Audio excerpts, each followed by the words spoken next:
Hi, and welcome to this lesson. And it's just going to be a practical session demonstrating normalization and data dictionary as well. I'll use this exercise to basically explain normalization again and data dictionary. Now, remember, you've got an assignment to submit, and in that assignment, you're supposed to be able to explain not explain, sorry, you're supposed to normalize your database, carry out the first normal form, second normal form, and third normal form processes on your records, the information you'll be given. And for that, I've provided three templates, which is on study space. You're supposed to take one, use one of the three that is available on study space, and use that to do your assignment. Okay, so we'll just go through this. But just before we do that, maybe I should just go back to the question so that you see your question for the assignment. And the question for your assignment, which is available on study space as well, is basically for you. This is a scenario, and this is the deadline. You're supposed to submit that for P2. You're supposed to submit P2 by the end of the 30th, that is today. But you can get an extension on that. Just submit, even if it's incomplete, submit your work so that I use that to mark you as haven't attended a class, as have attended a class. Because if you don't submit it, there's no proof that you have indeed attended a class, because people can log in online but yet go to sleep. So it's important you submit this piece of work. So even if it's incomplete, submit it. I can still give you an extension to submit your assignment. So this is the scenario. You're a trainee database developer in an IT consultancy called Stanmore Computer Systems, SCS, and they've been asked to build relational databases for private clients that deals with education, e-commerce, and rental services. These clients have supplied the relevant records required for the design of their relational databases. These include students' records, car rental records, shopping sales records. Now, these records are available in study space, like I explained earlier. And as a trainee, you're expected to use just one of these to create a relational database that will be used to design a proper relational database containing a minimum of three different tables for demonstration purposes. Okay, now using the information and the scenario provided here, you're expected to carry out normalization for any one of the three records. Okay, now choose only one. I can't overemphasize that, because some people might think you're supposed to use three. Please use only one of the records there. I've got three templates there, just use one.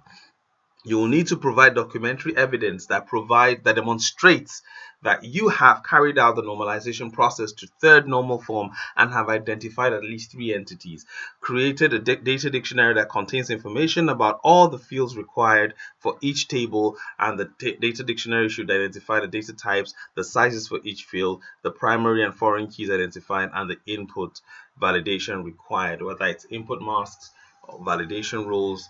So basically, this is what we're going to be covering. Okay, the P2 is the practical aspect, which we covered in class just before college went on holiday, but I'll still be providing you with instructions as to what to do for P2. Okay, so we'll move back to our scenario, and as you can see here on the screen, it gives you a table, and on that table, it's a table that contains a record of people that have purchased video games over a certain time. But on the table, of course, it doesn't say anything about time.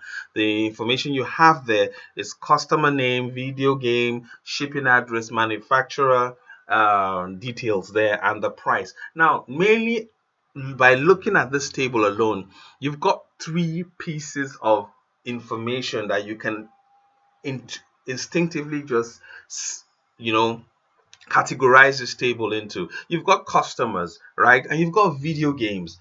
And customers have addresses, and that's why you have customer, you've got addresses, and you've got a manufacturer, the person that makes the game, is responsible for making the game, and you've got the games itself. So you've got the manufacturer and his products.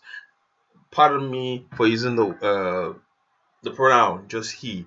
the manufacturer that produces the games, and the manufacturer has their contact there. Okay, and you've got price as well. Now, the first thing you're going to do, because you have tables like this in your templates they're going to use, they're not exactly the same thing, but they've got similar records. So the first thing you're going to do, your first step, is to convert the table to the first normal form. And note that not all tables need to be converted or simplified. If the table already satisfies all the conditions, then you don't need to break it down further. Okay, I had explained that in the lecture. Now, if necessary, you can then proceed to convert to 2NF, that's the second normal form and third normal form. Note that all the tables that will be provided for you to practice will need you to convert them to one second, that the first, second, and third normal form. I did this so that you can practice. Okay, it's not just enough to learn the theory, you have to practice it as well. So, pardon me, the sound quality on this is not as good as it should be, but that's what I've got to work with for now, okay? So, step one, convert to the first normal form, and these are the rules. I have the rules here, and I had it in the lecture as well. So, it should only have single or atomic values, okay? Values stored in the column should be of the same domain. All the columns in the table should have unique names. Now, question one, does the table 1 have only single values in each column? Does table 1 have unique identifiers for each row? Those are two questions actually there. So you've got number one, do you have only single values? So let's look at the table now. You've got here, of course, customer name here. Because we're just dealing with customers, we can choose to break this down to first name, second name, okay? So we have another, listen, but because I want it to be very simple, and because I'm just dealing with customers and what they purchase, the focus is not so much about the customer information being retained over time, like for an e-commerce website. That's why I will leave it as customers. That's the full name, because otherwise I could have said break it down to first name, second name, because you've got first name and second names there, so you can break that down. But I'm not going to do that for this exercise, because the main focus is basically trying to break to just run through this example. Okay, but if you want to do that, you can do that, it's fine. Okay, not doing it, it depends on what you have at the back of your mind when it comes to designing your database. Okay, the simpler the better. Yes. So here you look at Daniel Jones, and you notice that Daniel Jones purchased two video games, Xbox One and PS Vita, and the other customers have only one video game that they purchased. Okay, so that means you don't have just one information there in this particular column, in this row here, as it relates to Daniel Jones. So Daniel Jones has two products here, the rest have only one product. So to break this down to a single normal form, now the question I asked earlier was, does the table have a single value in each column? Which is not so, it is a no, so it can still be broken down. The second thing is, do you have a single entity that you can use to identify each row? And the answer, of course, is no. The video game column has a cell where the customer purchased two video games, like I mentioned. This means that a column does not contain atomic values. There is also no unique identifier such as customer ID that can be used to identify each row on the table. So if, for example, you've got two Tom Hanks, now you've got two Tom Hanks, there's no unique identification.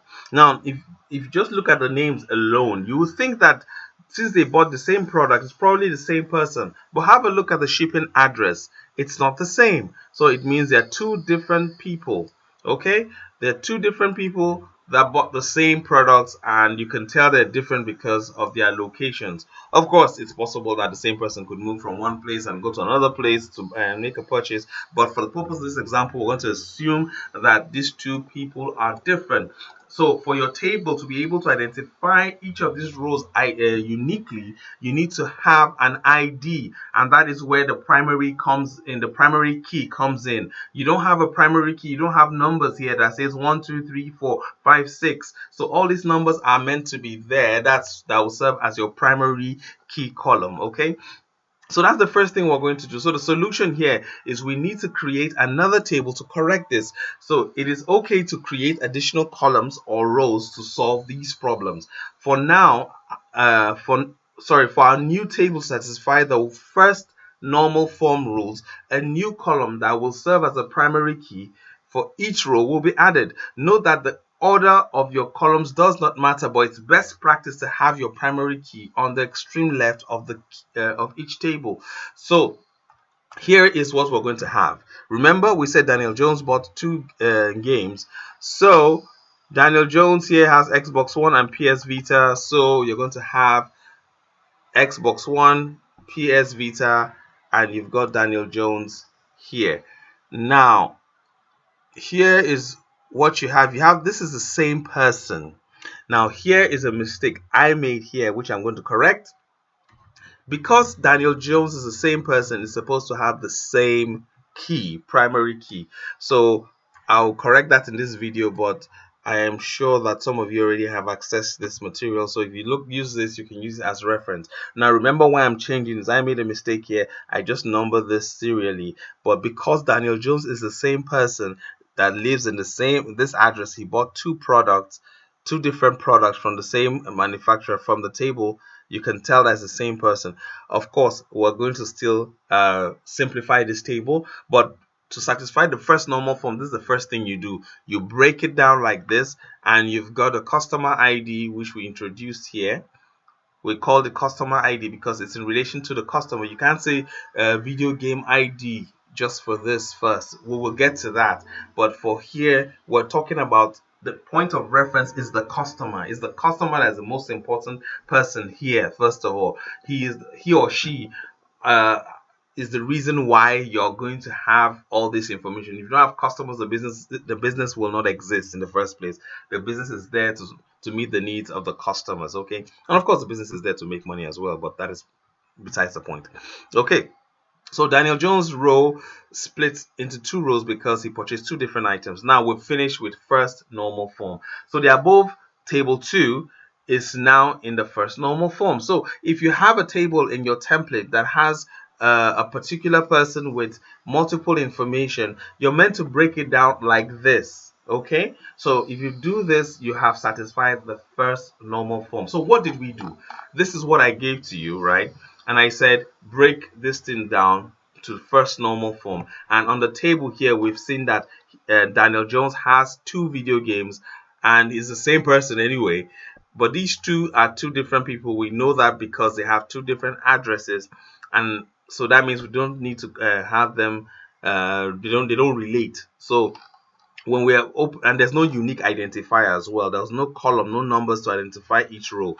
So what we did here, we introduced a column and we called it customer ID, and we put Daniel Jones in two places because Daniel Jones bought Xbox One and PS Vita. So I hope you understand that. Okay, so that is all for the first normal form, and we're moving now to the step 2. Now table 2 needs to be converted to the second normal form. Second normal form rule says that for a table to be in the second normal form, it should be in the first normal form. So if it's not in the first normal form, there's no way you can have move on to the second one, okay? And it should not have partial dependency. Remember when I explained in that class, I mean in the first lecture, I know it was quite complex, so I'll use this to simplify it even further. Now, the question to ask, are there any columns that do not fully depend on the primary key? That's the customer ID. And this is where it should be clear to you. The customer ID deals with only customers, and the customer ID has a customer name attached to it, and the customer has a location, which is the shipping address. So if you're going to say this ID here, which one does it relate to out of all of these columns? You would definitely say the customer name, first of all, and their customer address. Video games relates more to the manufacturer, okay? But you will find that even the manufacturer and the video games, you can still break that down. But for now, customer ID relates to the customer information. So in the same table, like I said, we have manufacturer details, and this can stand on its own as a separate table. And in this situation, we can say that any information regarding the manufacturer, such as a manufacturer name, manufacturer phone, and their price, can be represented in a new table. So if we break this down, you can see I already highlighted this. I said you can break this down to have a customer table and you can have a manufacturer table. Now note, for the new table to satisfy one NF, that's the single normal form, remember it must have its own unique ID column, which will also serve as a primary key, and items must be atomic. Now, this is what it's simply saying. First of all, let me correct what I did previously. Remember, I said that because we have two Daniel Jones, it's the same person, so it should have the same customer ID. So this one will be 4 and this will be 5, okay, because it's the same person. So when we move to the next step, these two will be combined. You'll find that when you split this into two tables now this table for customer name, from here, remember we started from here, you've got customer information and you've got manufacturer information and you've got the product itself, that's the video game here. Now when we move to this next step, we now said let us remove the customer table from this main table, okay? So when we remove the customer table, this is what you have here. You have customer ID, and the customer ID, yes, it's supposed to be 3. I'm correcting as I move along because, like I said earlier, I misnumbered this. Okay, so now you've got Daniel Jones, because this is strictly customers. And when you have a customer table, have a look at that table. You can see that the customer there is repeated twice. There is no need for that. You don't need to have the same person with the same address on that table, because you can simply just link that table, that person's name, to any other thing you want. So that is why here you will notice that I highlighted these two rows and it becomes one. Okay, so I simply said no need to repeat this row. Row 3 is supposed to be row 3 and 3 twice. There's no need to repeat it twice as they are identical. Row 2 and 4, that's 2 and 4, they have the same name but different addresses, which means they are different customers. That's Tom Hanks. So I've explained that earlier. Now that is why we now have a customer table with these 5 entries. So at the end of the day, we simply have a table with 5 customers. Okay. Now the manufacturer table. Now if you look at the main table here, you've got a manufacturer. If you look, you have Microsoft and Sony. These are the only 2 manufacturers we have here. So if we have only 2 manufacturers, but you've got video game that sell video games, you can break that table down and say, okay, manufacturer table, but the manufacturer table, it's a different table, so it needs to have an ID, okay? And this manufacturer ID closely relates to this, right? Yes, they have relationships because they sell, that's relationships with video game and the price, because that's what they sell, but it's not fully dependent on that, and that is why we're going to break it down even further. Okay, so now we said it's in the second normal form because the manufacturer table depends on the customer table for its meaning. Okay, sorry, I was just explaining what the primary key here means. So what you have here, because now is this table we're going to be making reference to, the customer table. Now the customer table, because this customers, they have a relationship now with the manufacturer, because if you want to do your database, you want to say that this person bought from this manufacturer, then it means that there's a relationship between this table and that table. So this table here has the primary key and this one has the foreign key. Okay, has a foreign key. Now we're going to break this table down even further, but just to run through this, we have a customer table and now we have a manufacturer's table, which has video games, has a manufacturer and the manufacturer contact number, and it has a price. Okay, it has a prices, sorry. Now the tables, we can say they're in their second normal form. What were the conditions for that again? It should not have partial dependencies. All of these partial dependencies we have removed, but now we have what we call the transitive dependency. At the end of the day, don't get confused about the partial and the transitive dependency. What we're just simply saying, what this simply says is get tables that are unique, that just simply represent a single entity. So if you have, for the next step now, this is what you're going to do. Let's look at this last step, then I summarize. Okay. Now that the table is in the second normal form, it doesn't have, and it doesn't have. Sorry, I meant to say that for the table to move on to the third normal form, it has to first of all be in the second normal form, and it shouldn't have transitive uh, dependencies. So the question there: are there any columns in the customer and manufacturer's table that have transitive dependency? Transitive dependency, I explain it here again. It means values in columns that do not directly depend on the primary keys on the table. The customer table does not have any transitive dependencies because the customer names and addresses are uniquely identified by each key.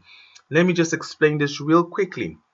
If you look at the table here, when you say customer ID and you say a customer has a name and he or she has an address. So it closely relates. Without the person living in that address, the address has no business being there. And the reason why it's there because the customer made a purchase and the purchase had to be delivered to the person's house. And that's why the address is important. So the customer ID directly relates to these two. Okay? Now, video game does not closely relate to the customer because it's video games. It's different. It's on its own. It's a different entity on its own. The manufacturer ID closely relates to these two columns because that is the manufacturer's name and their contact address. However, the video games and the price, you can see, does not directly relate to manufacturer ID. Now, here is what I mean.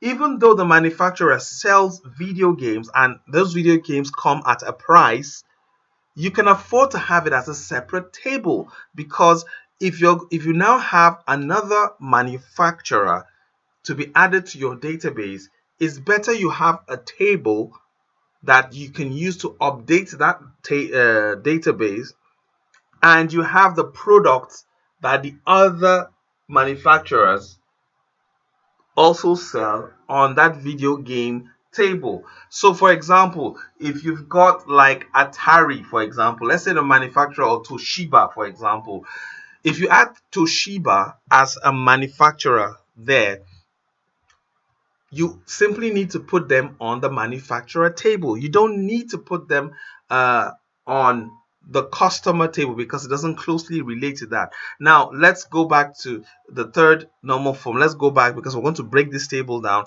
because we realize that the video game can stand on its own and it's closely related to its price because these video games come at a price. So, to break it down further, you simply just say, split these two up. You've got your manufacturer table and you've got your video game table.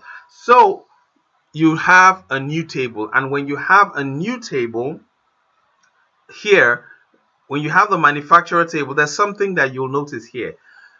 Once there's repetition, you just simplify it.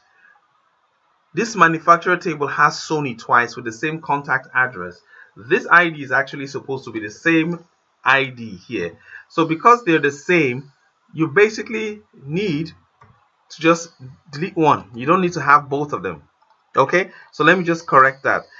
Because you've got Sony, the same manufacturer, is supposed to have the same ID. The reason why I'm saying that is because the manufacturer ID should relate to the manufacturer. So you've got two relating to Sony, and Sony sells PlayStation and PS Vita. You don't need to repeat that when you have a manufacturer table. So now on your manufacturer table, you've got Microsoft and Sony. So this is what you should have as your final table for your manufacturer table. You will notice you cannot break this down even further, unless of course you want to have contact numbers separately, but you might have problems if you now have of course, if you have customer phone numbers, you can choose to break that down even further.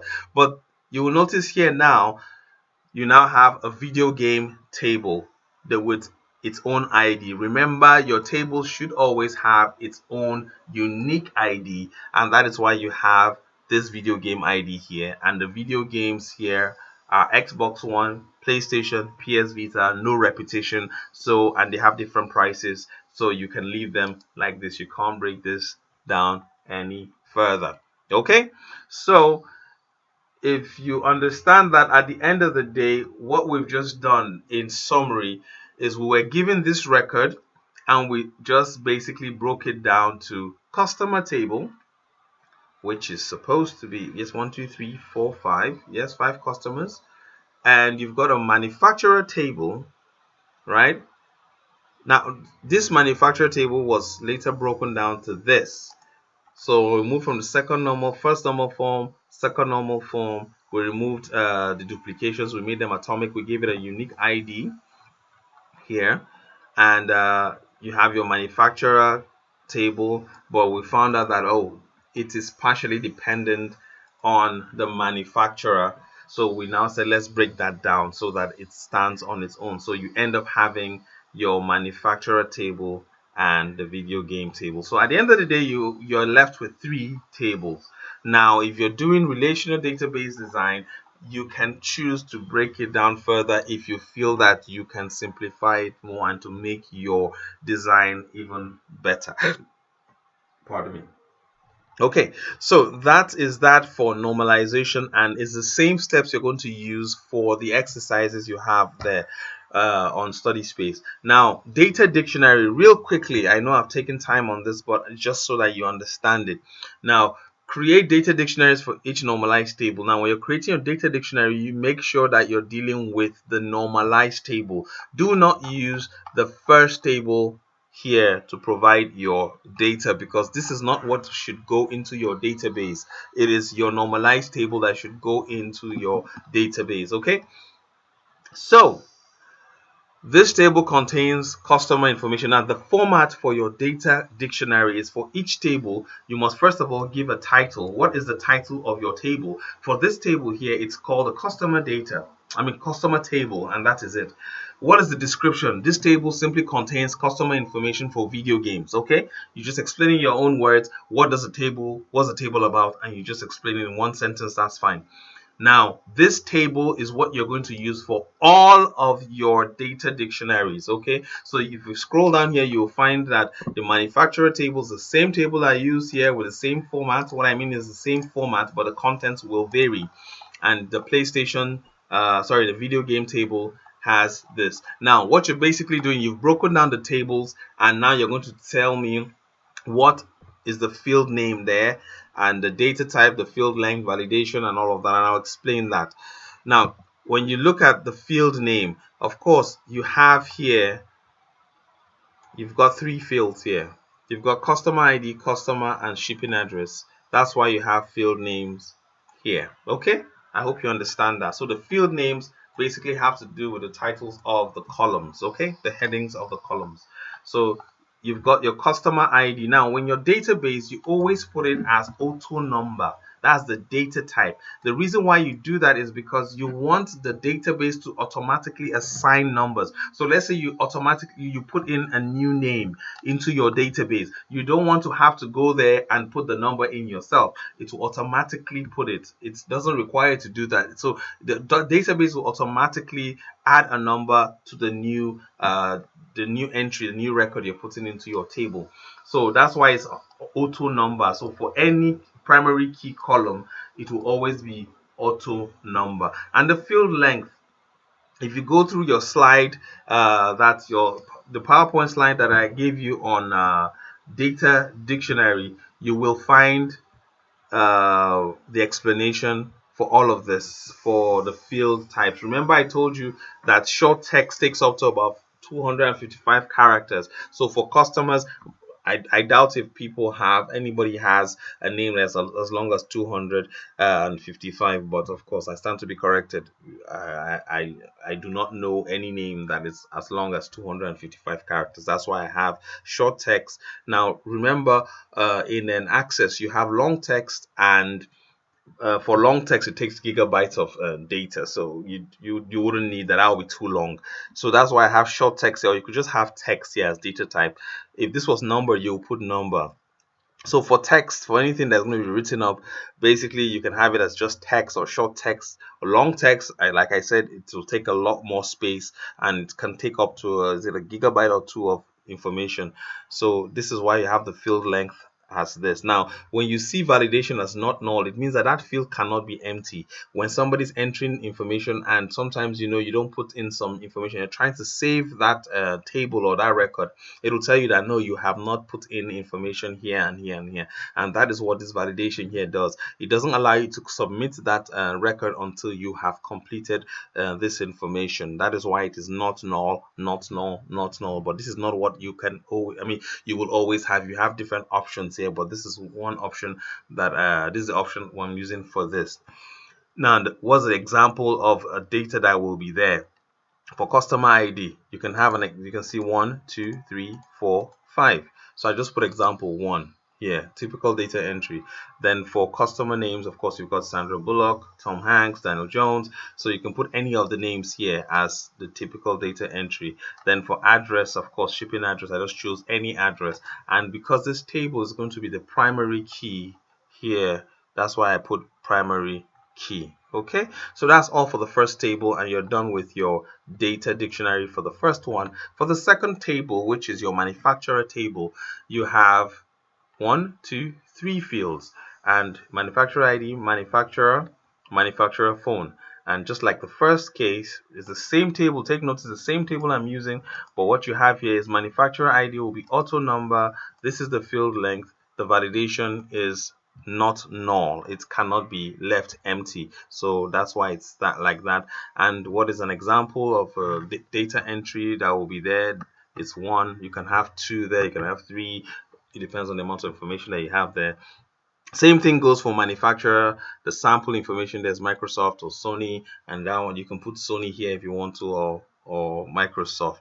Uh, Here, of course, as an example of what kind of information can be there, and that is under manufacturer phone number. You have a sample number here, and because it is relating to this primary key, remember I told you that it's going to be the foreign key because it will be connected to that table, so you can have it as primary key. And take note here that I still use short text. Now, some people might be wondering, I have phone numbers here. Why am I using short text? The reason why I'm using short text is if I use numbers, it will not allow me use this character.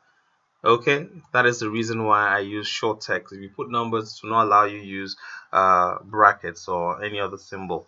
Okay, for the last table there, that's a video game table. You've got your video games and you've got the price. And here, of course, is a video game ID. And just the same thing we did. Remember to put the name of the table and the description. The table contains information for video game types and cost. And the field names that you have there are 1, 2, 3, video game ID, the video game price, and the data types are, like I told you, this will always be auto number. This will be short text, and because this is price, there's a data type called currency, and that is why you have currency, and this is a field length. Remember, all of these things are available on the slide on data dictionary, so you will do yourself some good to go through that, okay, as you do your assignment. Validation is not null. It's not null. It means that it can be left empty. Then for currency, it said greater than, that's more than £50. So there's nothing on that website basically on related to the video games that is less than £50. That's why it's saying that the price has to be more than £50 for it to accept it, and that's a kind of validation. And validation is simply a rule that you set to make sure that the kind of information that you require to be inserted or imputed are actually imputed. Okay, so these are the examples of the kind of data that will be imputed. Remember, for video game, you've got examples of PlayStation and PS Vita, so it could be Xbox, it could be PlayStation or PS Vita from here. And the phone number sample is here. Oh, sorry, this is a good thing I'm doing this lesson now, because now I'm realizing that I made a mistake. Here you have its price, so typical value would be like £300. Okay, so this is or you could say $300, whichever one. Okay, and it's going to be a foreign key. That's because the table that is depending on it. So that is the end of this particular session. So I will be looking at data dictionary real quickly.